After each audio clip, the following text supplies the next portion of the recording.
Member of the House Foreign Affairs Committee and New York Congressman Mike Lawler joins me right now to discuss all of this. Congressman Lawler, a pleasure to have you, sir. So according to this atomic watchdog agency, Iran now has uranium enriched to 60%. And if enriched further, it could make not one, not two, but three nuclear bombs. 90% is weapons grade levels. So we know in the past Iran had been slowing down enrichment rate, but clearly there is a reversal now. And why do you believe that they are starting to pick this up now?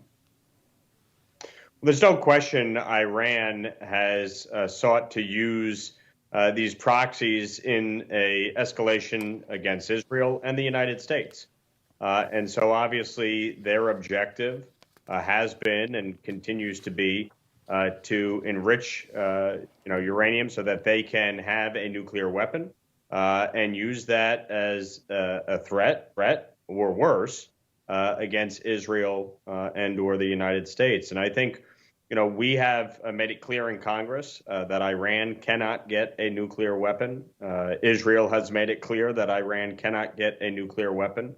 And the world must be unified on this. What we are seeing since the attacks of October 7th is that Iran continues to use its proxies in the region to escalate attacks, not just on Israel, but on the United States. Over 100 such attacks on U.S. military personnel since October 7th. Tell us, since we're where we are right now, obviously 60% and now 90% is weapons grade level. So we're here now. What do you think the Biden administration needs to do to respond to this move?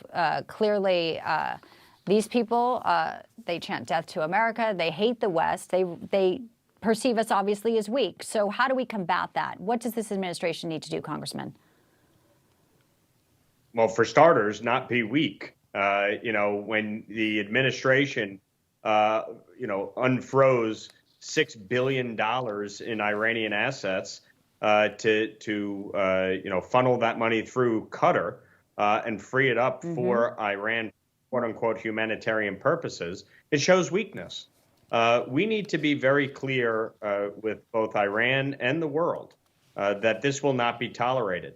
When I was in Israel in November, I raised concerns with the administration about the response to the attacks emanating out of Iraq and Syria against our military personnel and thereof a coherent response.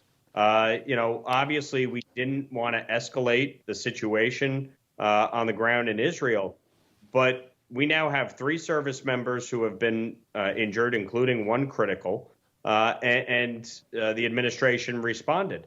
But you can't wait until there is the injury of American personnel to react. And that is something that has shown, again, weakness on the world stage. We need to be very clear that a nuclear Iran is unacceptable, and the administration needs to take action. We also need to crack down on the Houthis. What is going on in the Red Sea and the Persian Gulf is totally unacceptable. Yeah, clearly they're making a lot of advancements, not just with commercial boats, but it is the U.S. troops there that are sitting targets. Congressman Mike Lawler, a pleasure to have you. Thank you, sir. Thank you.